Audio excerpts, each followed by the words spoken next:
We've talked about it a lot of times. These first 17 books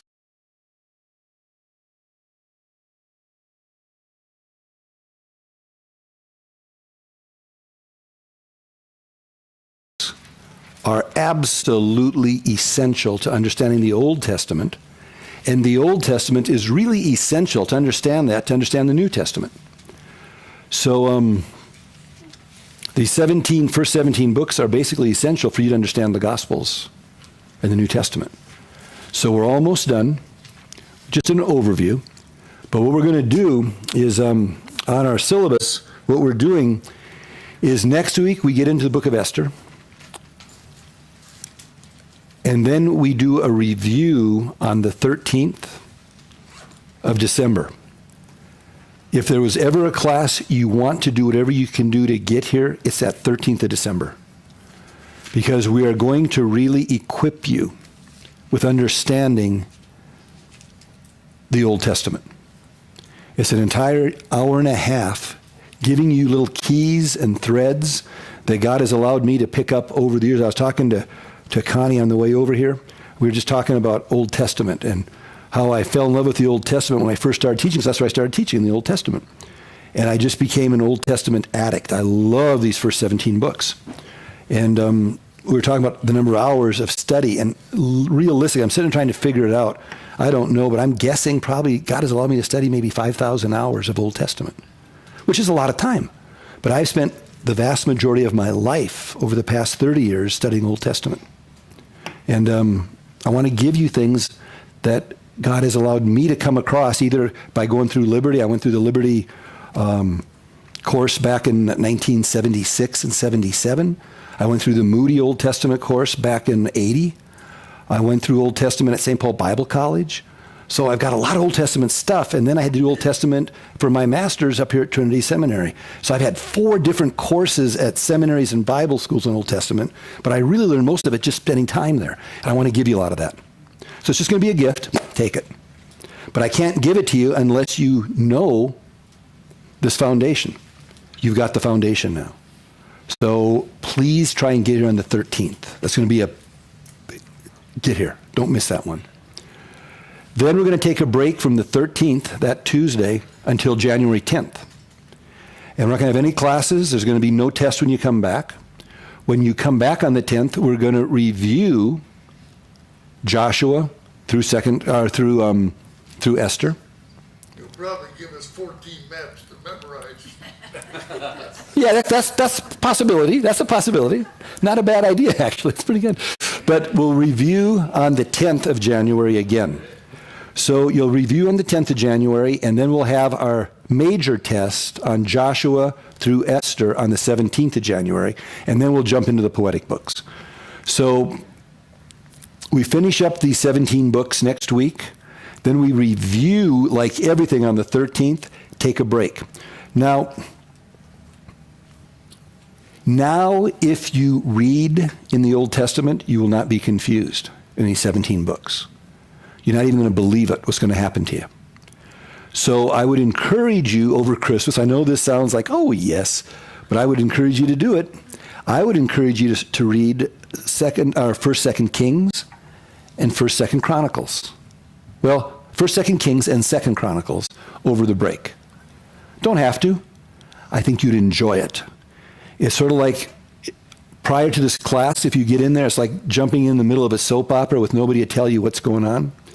Now, you've been watching the soap opera for 10 years, and some of the most exciting episodes are coming on, and you can jump in there and you can understand it now. You will get it much better than you ever thought possible. So I would encourage you, if you can.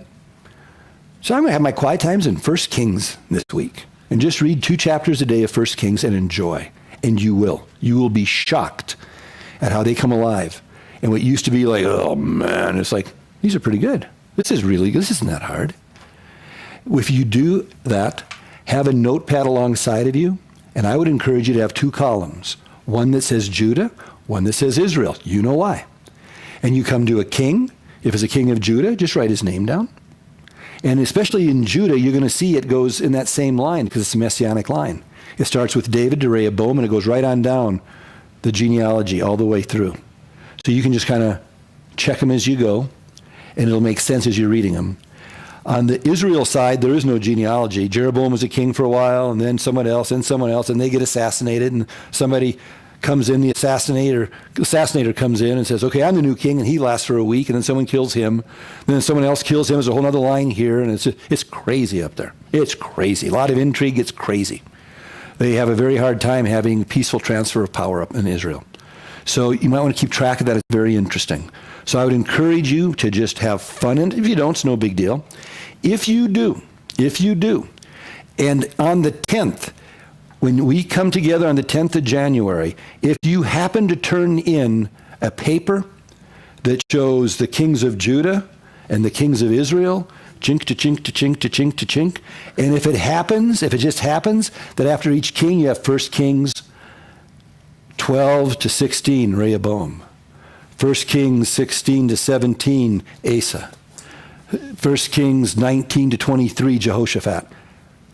I would not even be surprised if that would be extra credit on the test. I wouldn't even be surprised. I'm just saying. At any rate, don't have to. I'm just saying. Okay, with that, let's take a look at the book of Joshua. Joshua is the book that covers the conquest of the lowland of Canaan. Canaan means lowland.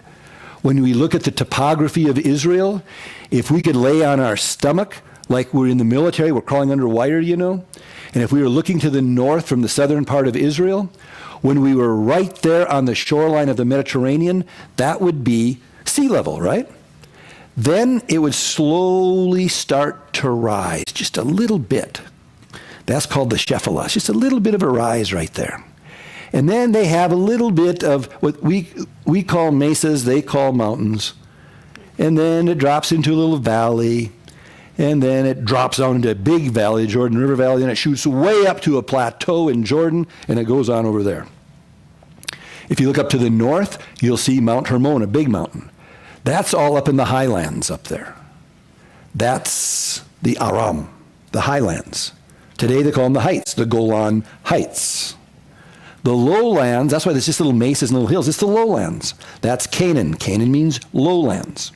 So as they came into the lowlands, into Canaan, they conquered that. We saw in the book of Joshua, Joshua was called by God himself, and it was based on the word of God and all. We remember in Joshua, he sends 2 spies, not 3, not 12, 2 spies into Jericho. They meet with the harlot in Jericho named Rahab. And they set up in a deal with her. If she puts that red scarlet cord down her window, when Israel comes in to conquer Jericho, whoever's in the room with the red scarlet cord will be saved from God's judgment on that city. Jericho, therefore, becomes a type of the world. And we see the principle that the judgment of God on the world, those who place their faith in that red scarlet cord being a type, a picture of the blood of Jesus, will be spared in the judgment of God. So Jericho, a type of the world. We saw the commander of the Lord's army in Joshua. Remember, as Joshua was out looking at the city, he ran into this commander of the Lord's army, and he told Joshua to take off the shoe off his foot because he's on holy ground, remember, and Joshua worships him. Because he does not turn down that worship, we believe that angel of the Lord's army, that commander of the Lord's army, was actually a theophany. Theophany, a theophany, also known as a Christophany. It's the second person of the Godhead intervening in the history of man physically before Bethlehem. So it's Jesus in the Old Testament, a theophany or a Christophany. So we see that with Jericho. Then we saw Ai, overconfidence, in their ability to take out Ai. As a result, they suffer their only defeat in the Promised Land based on overconfidence. We said Ai is a type of the flesh, whereas Jericho is a type of the world. Then the Gibeonites come, remember, and deceive the children of Israel, and they enter into an agreement with Joshua and his group. Joshua does not seek the Lord. He just says, sure, we'll watch out for you. We'll enter into this covenant with you. only to find out that the Gibeonites were very close. And if you look at the map on here, well, I didn't put Gibeon on there, but Gibeon is real close to Bethel there. So Jericho and Bethel and Gibeon are all real close. So because of their deception, the Gibeonites become a type of Satan. And we see the three enemies of the Christian: the world, the flesh, and the devil.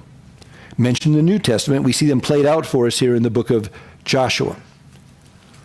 The promised land, there are some spirituals from the days of slavery where they sing about crossing the Jordan to get into heaven. That is about as incorrect theologically as you can get, because the promised land is not a picture of heaven because of all the battles that go on there. The promised land is a picture of the Christian life. Hence, we see the enemies right up front: the world, the flesh, and the devil, right away. Because of that, there is a New Testament book that ties in to the book of Joshua, the book of Ephesians, that deals with spiritual warfare. Ephesians chapter 6, finally, my brethren, be strong in the Lord and in the power of his might. Put on the whole armor of God. And he talks about spiritual warfare in the book of Ephesians. So Joshua and Ephesians go hand in hand. Then we remember that once they come through and they get this center strike into the promised land, they then go right to Shechem. And the two mountains on Shechem, Mount Ebal and Mount, isn't that something? I want to say Gershon, and that's not right. I lost that mountain. Mount Ebal and Mount G. Gilboa. Not Gilboa. Gerizim. Gerizim, thank you. Mount Gerizim. Phew. Man, that was weird. It just wasn't there. Oh, well. Mount Ebal, Mount Gerizim, and there they are. And these two mountains, they put some of the tribes on one, Mount Ebal, the others on the other, Mount Gerizim. Those on Mount Gerizim read all the blessings out of Deuteronomy 28. Out of Mount Ebal, they read all the curses that come for disobedience on Mount Ebal. So they rededicate, or they dedicate themselves again to the covenant, the old covenant, the first covenant, the covenant of Moses there, Mount Gerizim and Mount Ebal there in Shechem. After they go from Shechem, they enter in their southern campaign where they take on the 5 kings, the 5-king coalition led by the king of Jerusalem. They take them out. That's where the sun stood still, remember. That is where the 5 kings hide in the cave. And eventually Joshua takes them out and kills all 5 of these kings. Then they go up north and face a 31 group confederation led by the Jabin of Hazor, and they battle them up north and they win that battle. So there at the end of chapter 11, the Israelites have got a firm footprint in the promised land. Now, when they divide the land up to the different tribes, each tribe is to go to their area and conquer that area. Unfortunately, hardly any of them do. They refuse to go after most of the people living there. They instead choose to live with them, even though God said take them out. And as a result, they have a lot of problems you'll see as you read through the Old Testament. Then we come to the book of Judges. The book of Judges, remember, it's where every man was doing what is right in his own eyes, whereas Joshua wrote the book of Joshua. We don't know who wrote the book of Judges. Jewish tradition says it's Samuel. It's about a 350-year time frame. The book of Judges is not chronological. So even though Othniel is the first judge that we read about, he's not necessarily the first judge as far as order of events. We have 6 judges we want to remember in the book of Judges. Remember, we want to remember Othniel and Ehud and Deborah and Gideon and Jephthah and Samson. We want to remember that cycle that we see played out throughout the book of Judges, where the children of Israel are doing well and they slip into an S word, sin. And then God raises up a group of people to put them under servitude. Then they cry out to God, i.e. supplication. God raises up a judge to deliver them, salvation. So sin, servitude, supplication, salvation. And that cycle we see played out throughout the book of Judges. Then we get into the theme of Judges is failure through compromise. And they're living out the fact that they did not get rid of all these folks when God told them to. And as a result, the book of Judges comes along and we see failure through compromise. The book of Ruth, we don't know who that author is. Jewish tradition, it's Nathan, which would make sense since he was the prophet that confronted David. And the book of Ruth does one thing very strongly. It substantiates David's right to the throne. There at the end of chapter 4. And that really is, I believe, from an Old Testament perspective, the significance of the book of Ruth. It substantiates David's right to the throne based on him coming from Judah and the fact that Judah really messed up with Tamar. And because of that, everybody in Judah's line was disqualified up to 10 generations, it says. And the book of Ruth shows David fulfills that 10 generation. He is now qualified. So that is really one of the key things of Ruth that we hardly ever hear about in Christian circles because that's not a big issue for us as Christians. But from an Old Testament perspective, that's really significant. For us as a Christian, Ruth is a beautiful love story that shows the power and the love of a kinsman redeemer. And we are so grateful that Jesus is our kinsman redeemer. And as we see Boaz redeem a non-Jew, those of us that are not of Jewish descent, Ruth becomes a very sweet picture for us. We see the love of the Lord towards us as a Gentile, as a Moabite, if you will, God's toilet bowl. And it's a beautiful picture for us as Christians. Okay, that's all we're going to know about Ruth for right now. Remember that Ruth does take place during the period of Judges. So it's not after Judges, it's in the midst of Judges. So that's why those two are probably put together in the textbook. Then we came into 1 and 2 Samuel. 1 and 2 Samuel is that transition period from the time of Judges to the time of the kings, of the monarchy. There are three main players here. The first one, of course, is Samuel. And in 1 Samuel, if you want some fun reading, you take a cup of hot chocolate on a cold winter day in New Mexico after the 13th of December. And if you want some good reading, just read 1 Samuel. It is an awesome story of a woman who her husband loves another woman. He has two wives. And don't you suppose the other woman, he just looks at her and she gets pregnant and she's barren. If any of you have ever gone through infertility, you know the hurt in Hannah's heart. And as you read 1 Samuel chapter 1, if you come up with someone who is going through infertility, 1 Samuel chapter 1 is a great place to take them. Because you see the heart of a woman who, after blaming God, blaming her husband, blaming everybody and everybody, she just pours her heart out to God. And we see God answer that prayer. It's really a sweet, sweet story.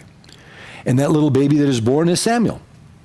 And the story of Samuel is an amazing story. You see the foolishness of not disciplining your children.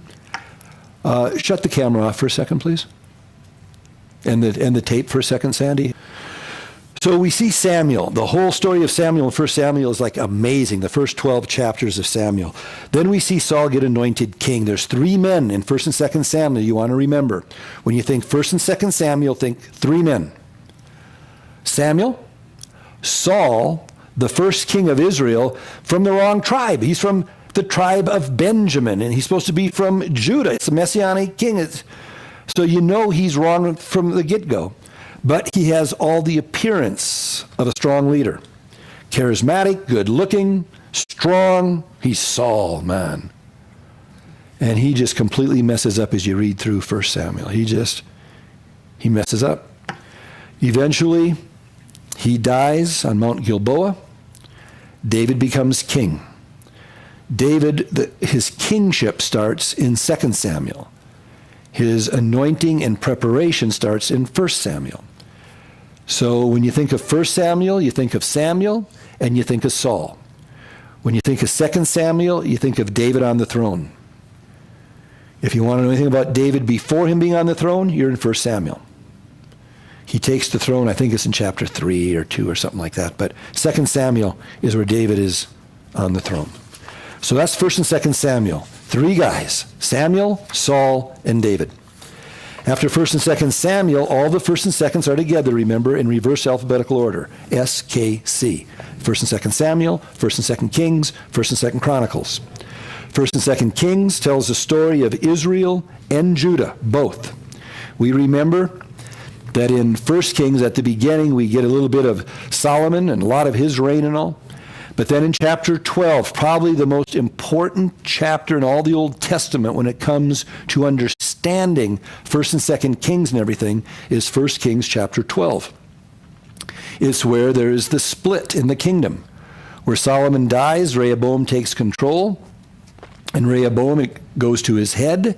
He starts demanding and starts putting out edicts that are really hard on the people. His dad had already been really hard on him. He gets worse. He listens to the advice of his friends, not to the advice of the seasoned politicians that had been around his dad.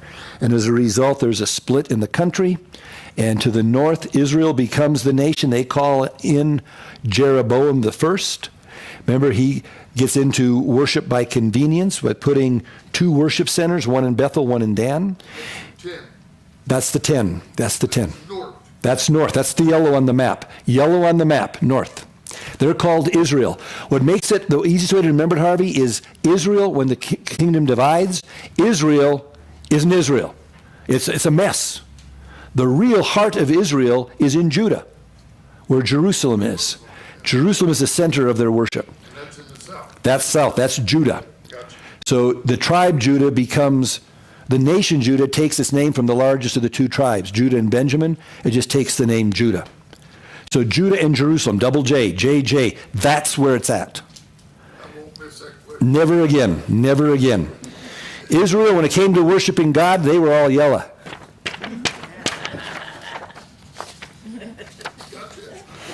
Whatever we can do to help us remember this, man, we got to get this. Got to get this. The true sacrifice was down in Judah. Red, blood red. Whatever it takes. Just find something to hook it on. So, kings, we see Rehoboam, the king of the south. We see Jeroboam, the king of the north.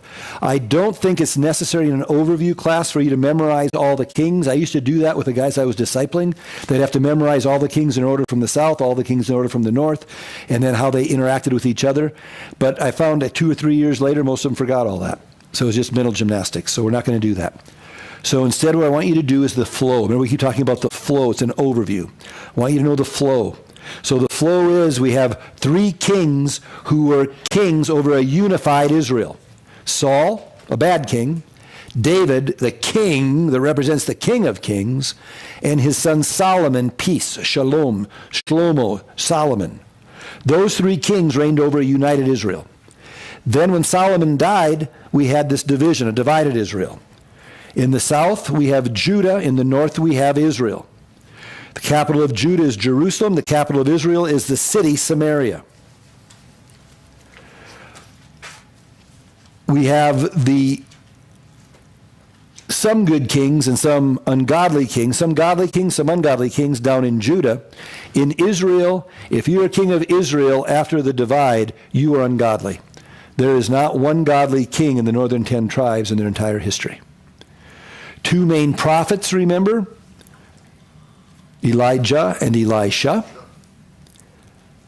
I'm not going to have you memorize a bunch of kings.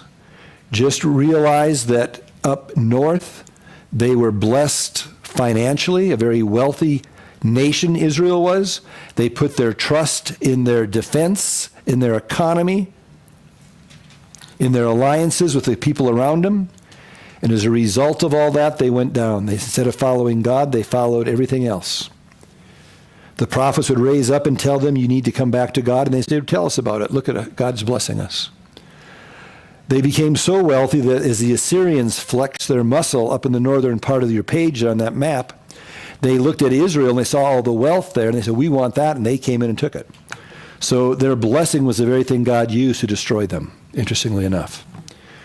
That's Israel. And that's the Assyrians. Take them into captivity in the year 711. 722. 722, not 711. Two twos, not two ones. 722. So in the year 722, the Assyrians take the nation of Israel captive. Then it goes on, and we see eventually the southern nation of Judah starts to fall away. Prophets raise up, go to Judah and say, remember what happened to Israel? God took them out. It's going to happen to us, man. And they ignore it. Jeremiah is one of the major prophets of that time. The Babylonians come in and destroy Jerusalem in 3 separate sieges, the last one in 586, destroying Jerusalem, the temple, taking the furniture of the temple back to Babylon with them. But the Assyrians tried to take Jerusalem first, didn't They they? did. An angel killed 100,000 of them? Over 100,000 of them. It was crazy. It's my favorite verse in the Old Testament, Harvey, because these guys go out. It says Hezekiah was the king, and Isaiah was the prophet dealing with Hezekiah.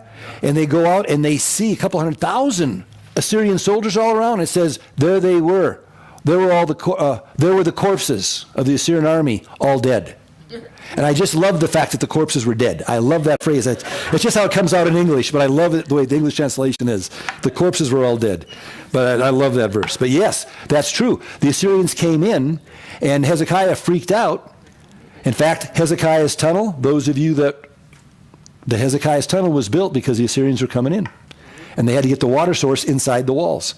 So they covered the source, the spring, so you couldn't tell where the water source was. So if they laid a siege, they couldn't contaminate, shut the water up. And then they dug that tunnel from both ways, bam, and brought it into the pool of scent, Siloam. It's the scent water. And they had water inside the city walls. You walk through it. Yeah, it's cool. It's cool. It's a long walk, huh? Yes, this is nice. Cold walk? How deep was the water? To your knees. Pastor Chuck Smith took about 700 people into the pool, into Hezekiah's tunnel. Before they went in, the water was about up to about your thighs at that time. And they put 700 people in there. And as they put people in there, it started to rise. And they literally had to take some of the shorter women, probably like a Mrs. C. They had to pick her up because the water was above her mouth and nose. And they had to pick her up. They couldn't go back. There were 700 people. So they just had to lift them up and they made it. But What happened when they get to that? tell me about it. Hold your breath. Here we go. But can you imagine? So it's kind of crazy. But anyway, Hezekiah's tunnel. For real. No, man. I was on the other end waiting for you, man. I'm not going in that baby. No. I did that. I've been there twice. That's it. I'm done. Hezekiah was a good king, but He was a good king almost all of his life. You know what happened in his story? Is you read through Kings, you're going to like these stories, guys. They're so cool. Hezekiah is a godly king doing really well, listening to Isaiah, and he sees God deliver from the Assyrians. They'd wiped out Israel. Now they're coming to Judah. Judah can't match that. And they're even mocking. Remember, they got the siege on. They got the water inside, but they're mocking them. And they say, hey, don't talk in Hebrew. Talk in another language. Don't talk in Hebrew. So people on the wall can hear this. You're freaking out the people. And they just the Rabshakeh starts speaking in Hebrew. So people hear it, and he says, you guys, are you prepared to eat and drink your waste? Are you prepared to kill your own children for food? Are you going to listen to your king Hezekiah? Look at our king. We've destroyed every nation that we come up against. You think you're going to stand against us? Seriously? Seriously. Hezekiah goes right to the Lord. Wakes up in the morning, there the corpses are. All dead. I love it. I love that phrase. It's so awesome. So he sees it. He gets it. He gets it. Then what happens? Hezekiah gets sick.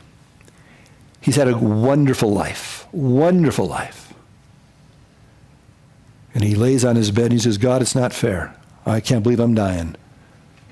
Come on, God, don't take me out. Look, I've been a good king. I don't want to go home with you yet. Come on, God. Hanging on to that last breath, And he makes the deal. God says, okay, I'll give you 15 more years, Hezekiah. Go ahead. 15 more years. Horrible 15 years for Hezekiah. The Babylonians come in. He says, look at this. God's blessing us, Babylonians. Let me show you my bank account, man. Check it out. He shows them all the gold that they got in the vaults. They show them everything. The Babylonians are just looking, going, nice, wow, pretty good. They go back home, make plans to come on in. Hezekiah has a baby during the 15 years. His name is Manasseh. one of the most wicked kings in the history of Judah. If Hezekiah would have just said, God, I'm ready to go, he wouldn't have shown the Babylonians, and Manasseh never would have been born. Interesting. So his extra 15 years really were not good 15 years. And it's a blight on his name the last 15 years of his life. Prior to that, he's fantastic. Yeah, he's a great king. But at any rate, kings, we're hustling. I want this review. We're going to do it. We're going to review a lot because I want you guys to really understand this stuff. So 1st and 2nd Kings, the emphasis is on the kings coming and going in Jerusalem, or in Judah and in Israel, and how God would raise up prophets to speak his truth into the lives of the kings and direct them, whether it was Isaiah, Jeremiah, whether it was Amos, whether it was pick your king, Hosea, pick your king, or pick your prophet. He raised these different prophets up. Of course, there was Elijah and Elisha. They really came on the scene. Whenever we look at a king, normally we'd see his pedigree. We would see who he came from, who his parents were, how long he reigned, where he reigned, and if he did good or bad. A prophet, when prophet shows up, we know very little about him. They just show up, there's a prophet, bam, there it is. And the prophet would just speak God's truth into the lives of the king. That's 1st and 2nd Kings, emphasis on the prophets. Then 1st and 2nd Chronicles, written by tradition by Ezra, a little bit of help from Nehemiah, both of them priests. But it's from a priestly perspective, not a prophet perspective. So the emphasis is on worship. The key word in Chronicles, both 1st and 2nd, is temple. And it's all about worship. That's the key thing. It's all about worship, the temple, worship, that type of thing. 1st and 2nd Chronicles covers the history of the world from a Jewish perspective. The Jews were under Persian domination when this was written. There was no descendant of David on the throne. The rebuilt temple was not like Solomon's great temple. It was Zerubbabel's second temple. It wasn't much. It was much smaller. They were glad to have a temple, but it was so much less. The Jews now in Jerusalem, as Chronicles is being written by Ezra and Nehemiah, they have just come through 70 years of captivity under the Babylonians. They have a much smaller temple. The Persians are ruling them. They need to be encouraged. They're in desperate need of encouragement. 1st and 2nd Chronicles is all about encouraging God's people, that God is on the throne.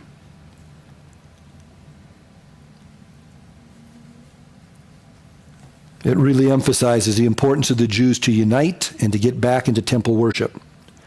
We see in 1st and 2nd Chronicles David's reign as he prepares the temple, Solomon's reign as he builds the temple, and then Judah's kings. You're not going to see the kings of Israel because they have nothing to do with the worship in Jerusalem. So 2nd Chronicles is all about the kings of Judah. We're going to see their faith, their apostasy, and eventually their decline. The theme of Chronicles is the importance of true worship. The word heart is found 32 times in the book of Chronicles. There.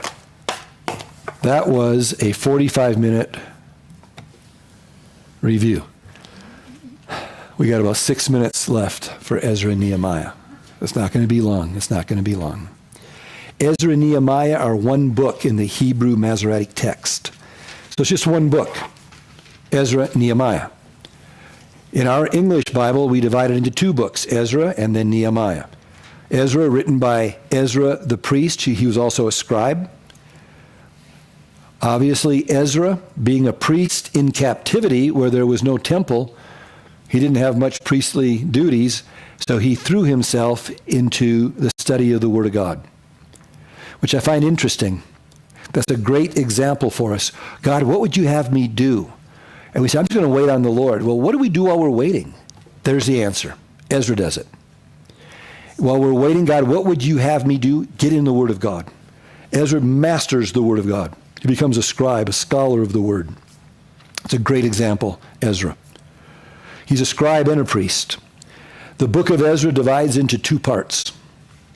The first 6 chapters, we see Zerubbabel rebuilding or restoring the temple. The first temple was built by Solomon, destroyed by the Babylonians. Zerubbabel comes back and builds another temple on the Temple Mount, much smaller. The young people who were born in captivity, they'd never seen Solomon's temple. When they saw it, they were excited. Whoa, this is fantastic. Those who had seen Solomon's temple, they cried. The young generation cried for joy. The old generation cried because they saw the consequences of their sin and idolatry.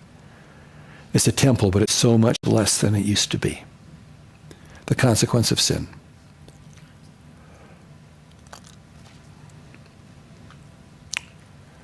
The work is opposed as they're building it in these first 6 chapters by the Samaritans. Now, the Samaritans, this is where it's important for us to understand the Samaritans. Remember, Samaria is the capital city of Israel. Remember, the Assyrians, about 200 years prior to this, took out the northern 10 tribes, Israel, completely removed the population except for a few of the people of the land, just removed them and scattered them throughout Assyrian-controlled area. That's what they always did. Assyrians were known to do that. And they took other people from other nations and they brought them and put them down in Israel. Therefore, there would be no national identity anymore. And they found by doing that, the chances of revolt were much less, because if you were from New Jersey and you're taken into captivity, they take over New Jersey and they move all the people from New Jersey, put them in New Mexico, and they take over New Mexico and they move us to New Jersey. So now we're living in New Jersey. We don't have any identity at all. We're from New Mexico, but we're in New Jersey. So we're not going to try and take over New Jersey, whatever. That's what they were doing. They did that with the 10 tribes of Israel. So these other people came in. There were a few people of the land left. Then the Babylonians come and take Judah out, and for 70 years, up north, there's just these people that have been transplanted into Israel, and some of the people of the land, the poor people of the land, the Jews of the land. And during those 70 years, the people down south, Jerusalem's destroyed, the temple's destroyed, everything's gone. The people in Judah are in Babylon. I mean, they've been transplanted, everything's gone. But that sure is a fine-looking Iranian, Persian dude over there. And he likes me, the girl would say, the Jewish girl would say. And the Jewish parents say, well, you know, we can't afford to even feed you. You got to do it best you can. And they start intermarrying with all these different transplants. So the Jewish bloodline for 70 years is just completely intermingled. Then the Jews who maintain their bloodline in Babylon, they come back under Zerubbabel, and they're starting to build the temple. And the Jewish descendants from Israel see it, and they come on down. They say, well, we're going to help you. Welcome back, guy. Welcome back, bro, you know. And they say, bro, schmo, man, you're nothing. Look what you did. You intermarried after we were told we shouldn't do that. Are you serious? And they didn't label them Israelis because they weren't. So they called them after the capital city of Israel. They called them Samaritans. So all of Israel now, from a Jewish perspective, becomes known as Samaria. So when Jesus gives his parable about the Good Samaritan to a Jew, it's an oxymoron. How's that possible? They tainted the Messianic bloodline. They're nothing anymore.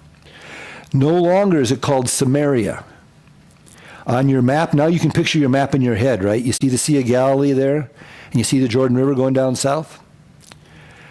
If you stand right in the middle of the Jordan River, right below the Sea of Galilee there, see yourself standing there on your map, and you see the Mediterranean Sea is to the west. And if you're in the Jordan River, and we're going to say swim to the bank of the river, and if you swim to the west, you would be on the west bank of the Jordan River. The west bank of Samaria, ancient Samaria, goes from the Jordan River's west bank all the way to the Mediterranean Sea. Today, that's all called the West Bank. The west bank of the Jordan River. So in Israeli politics today, you hear the Gaza Strip, that's Philistine area. The West Bank is ancient Samaria. You know, those who went to Israel with us, we landed in Joppa, we spent our time in Joppa, Tel Aviv there, and we spent a couple days there. Then we went right up the coastline, remember?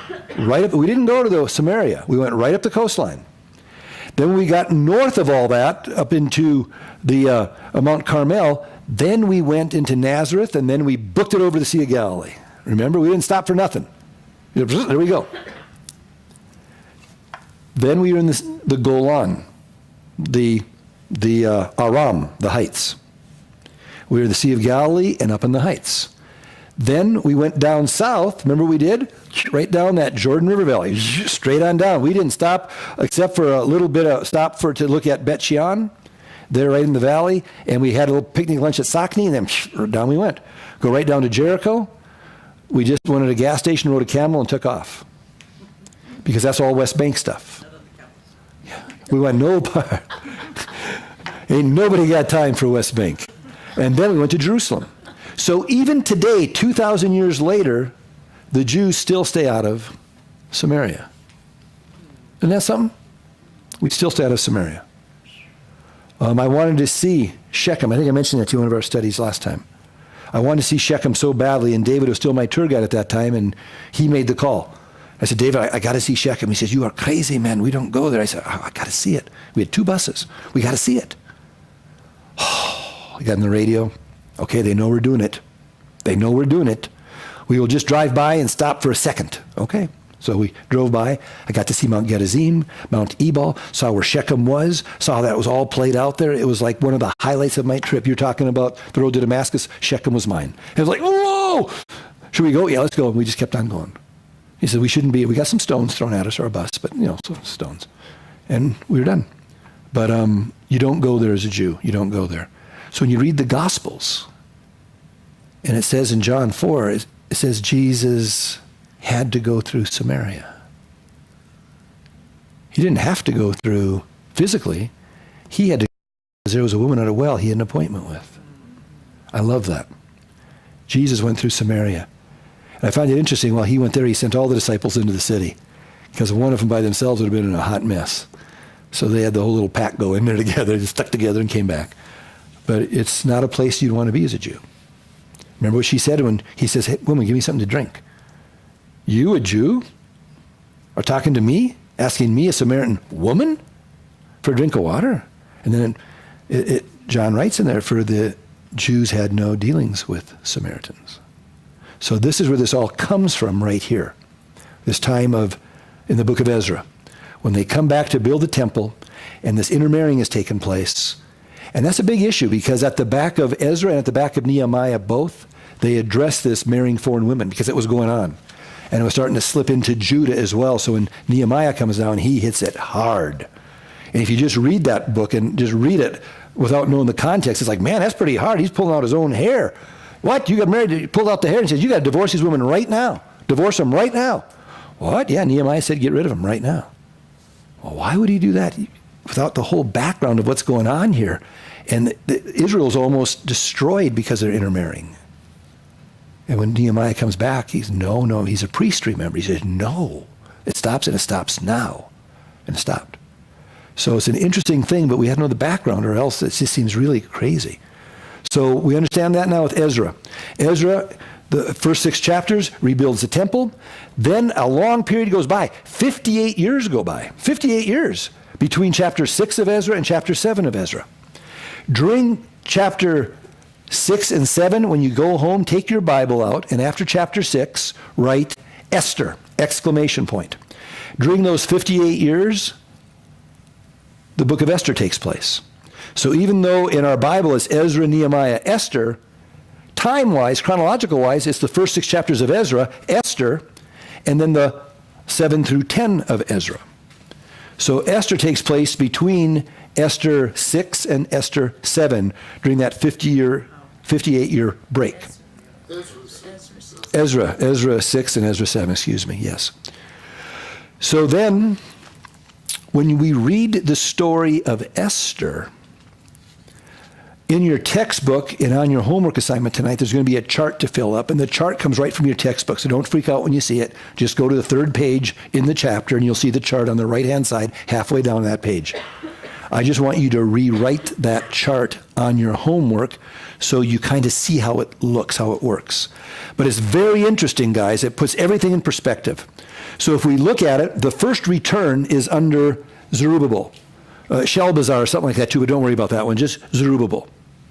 Zerubbabel leads them back and builds the temple. As he's rebuilding the temple, remember, he gets this opposition and it stops. And God raises up two prophets, Haggai and Zechariah, remember. Haggai, the old prophet, 3 chapters long, he just says, guys, you're living in nice homes and the churches are the temples like this. What's the matter with you? Let's go. So they start rebuilding it. Zerubbabel's a young guy. He's all into visions and everything. He has all these visions with the same message. We got to get this temple built. So God raises up these two prophets. They rebuild the temple. Then at the end of chapter 6, it's built. Yay! 58 years go by. Esther. When Zerubbabel goes back, I want to make sure I get this right. It is Cyrus is the king. I don't have it, so I'm going to have to, I think this is right. Well, I know Cyrus is right, but we'll go from there. Cyrus is the king under Zerubbabel. Then, yeah, this is right. Then, the next in chronological is the book of Esther. Esther marries a king, a Persian king, named Xerxes the First, or Ahasuerus, depending, 2 names. But we'll call him Xerxes the First. She marries him. You know the story of Esther. Then he has a son. His son is Artaxerxes. And it's under Artaxerxes that Ezra goes back. And when he goes back, he doesn't go back to rebuild the temple. He goes back to rebuild the temple of God, the people. So he's going back to rebuild the people because they have compromised big time. So he brings out the word of God and reads it to them. They repent and off it goes. The Persian ruler for Zerubbabel, Cyrus. The Persian ruler for Esther, Xerxes. The Persian ruler for Ezra, Artaxerxes, the son of Xerxes. Then comes the book of Nehemiah. Nehemiah follows right on the heels. It overlaps a little bit with the end of Ezra. Nehemiah, it says, was a cupbearer. Do you remember who he was a cupbearer for? Artaxerxes, the stepson of Esther. So Esther's husband would have died. Her stepson, Artaxerxes, would be the Persian king. We don't know, but there are those who believe that it was from favor through Esther that Nehemiah became a Jewish boy, Jewish priest, became the cupbearer for that stepson. Nehemiah keeps saying that he had favor from this king. We're not saying Esther was alive or not. It's just interesting. It's just interesting that there it is. So we see the footprint of Esther in the book of Nehemiah, possibly. Maybe even with Ezra. Because remember, Ezra was given the favor of God too by this king. So Artaxerxes did a lot of good things for both Ezra and Nehemiah. And Esther was his stepmom. Just, who knows? It's just interesting. It's just interesting how that looks. Who knows? The textbook will talk a little bit about it. So we've got Ezra, 2 groups, chapter 1 to 6, rebuilding the temple, chapter 7 to 10, rebuilding the people. Nehemiah, it's all about rebuilding the walls. That's the whole thing, rebuilding the walls. He was a cupbearer of the king. The hand of God was on him. Whereas it took a long time to rebuild the temple, years and years and years, because they just didn't do anything. They got lazy with the opposition. With Nehemiah, they rebuilt all the walls of Jerusalem. Those of you that have been to Jerusalem, you know that's a major task. But we see in the book of Nehemiah his fortitude, his vision, his leadership skills, his ability to delegate wisely. And as a result, all the walls of Jerusalem were put up in 52 days. 52 days. If you've been to Jerusalem, you go, what? 52 days. Remember the Broad Wall? Those of you that went to Jerusalem, maybe you remember it? 52 days. Look at the size of that thing. 52 days. That's all we're going to mention about Nehemiah. He rebuilt the wall. He's a cupbearer. He built it in 52 days. That's plenty for Nehemiah. So there we are. We're through Joshua, through Nehemiah. All we have left is Esther. And then we'll have a quiz on Ezra, Nehemiah next week, an intro into Esther. We'll have a quiz on Esther the next week, and then we'll give you a lot of hooks to help you on the review of Joshua through Esther, and then we'll have a good Christmas. So that's where we're at. Any questions on all of that stuff? Did it make sense going through the review? Yes. You able to track all that? Yes. Kinda? Okay, cool. So what I've got here for you guys, I gave you this map already, right? You've all got that? Okay. So then all we need, Martha, would you hand this out for me, please? Thank you. Homework. This one. That return of the Jewish exiles, number 5.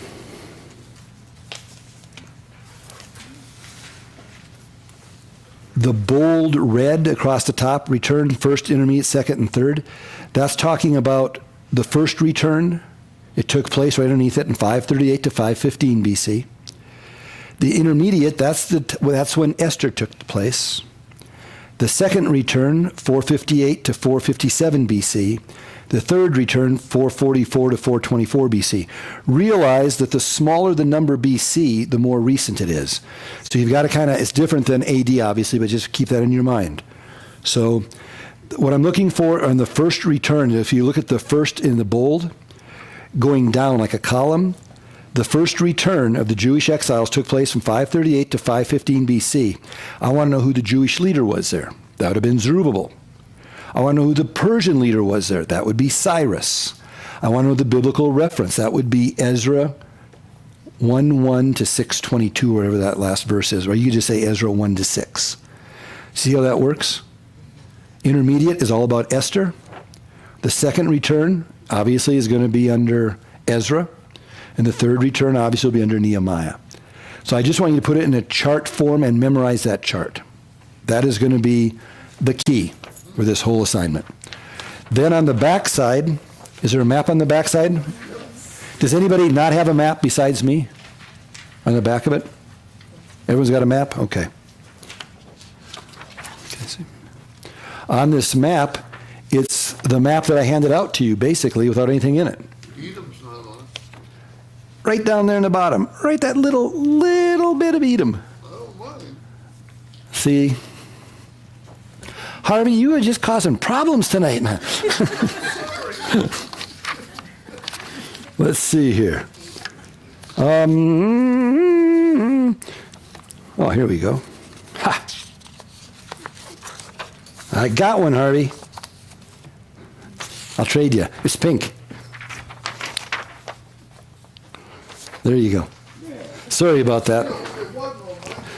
No, it wasn't. I see that. That's a legitimate complaint. Thank you. So He ought to get a point for picking that up. that's very good. That's very good. So here we are. When we look at this now, you got Edom on the bottom down here, right? Yep. And you should be able to get it just pretty much from what I handed out to you. That's going to be your homework, is just copy it onto here. But no, I can almost guarantee you, oh, on the bottom here, forget this. I forgot to cross that out. That shouldn't be there. So you can tell what I drew it from. I drew it from the map you guys did, and I just whited everything out and redrew it. So, but I forgot that on there. So forget about that. And nobody got time for reading that. Forget about that stuff. Just all those words. That means nothing. Yeah, forget all about that. That's forget about that. So what's going to happen on the quiz, I'm telling you right now, on the quiz next week, you're going to get one like you had today with all the tribe placements, and then you're going to have one that looks just like this. And you're going to have to put in all the cities, all the countries, Israel, and Judah. Okay? That's all. Sweet. That's all. God bless you guys. We will see you.